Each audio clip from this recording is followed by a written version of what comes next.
The restaurant erupted into noise and movement. Some diners headed for the door, while others stood to get a better view, their faces distorted with fear or excitement. The maitre d' was out from behind the bar. Dropping his charade of ignorance, he helped the man to haul Duchene to his feet.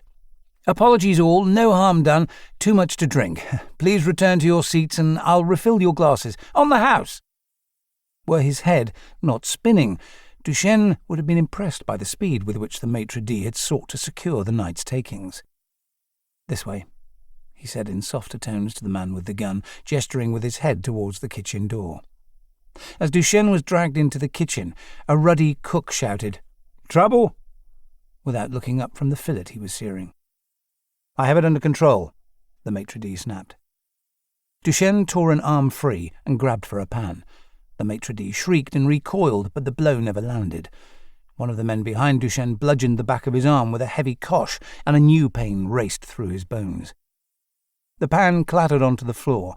The cook swore, and an apprentice scrambled to retrieve it. Moments later, Duchene was out into the warm night air, sprawled on the cobblestones where the men had thrown him. Knee on Duchene's chest, rough hands pulling through his pockets, the maitre d' seized the wallet and pulled out its few notes. Far from a fortune, but more than the cost of his meal. He slapped Duchene across the face. "Bring trouble into my restaurant? Them, not me. No, you, Monsieur Duchene. There are those of us who know what you did. Not many, but just enough to make it right." He got up and nodded to the other men. "Away from here so the customers don't hear the noise." For the third time this evening, Duchene was hauled to his feet, but this time they knew better.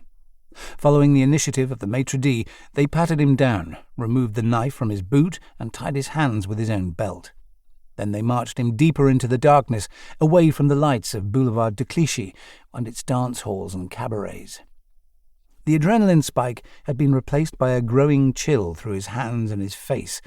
For a moment it seemed he was outside his body, watching himself being led through a grimy alleyway, with, at the end, an unparalleled view of the City of Lights. From up on the hill, the grandeur of Paris so easily cancelled out the struggle of the day to day, the ration lines, the new graves, the shorn women, the returned prisoners with their haunted eyes. Confused and desperate, he started to shudder from the pain. "What is it you think I've done?" "Think?" said the man with the gun. "We know." "I can't plead my case?" "We're not without mercy.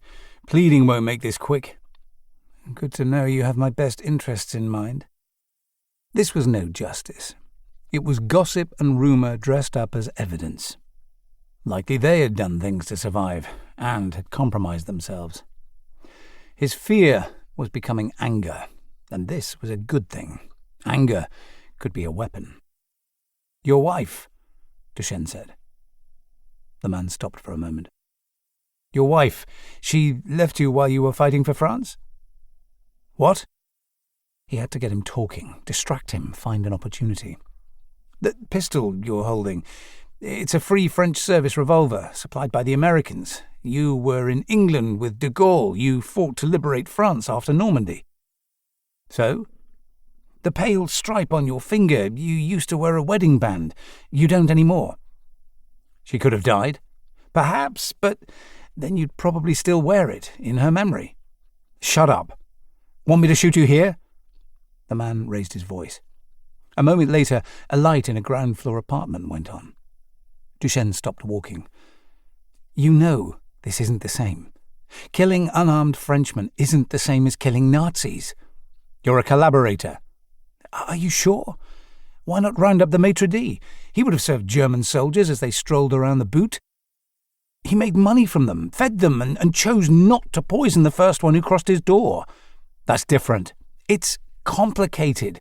And it was complicated for me too. Killing me won't bring her back to you." "Shut up!" At an apartment up ahead, the back door opened, and an old man in threadbare slippers stuck his head out. He held an ornate walking stick. "I'm sorry.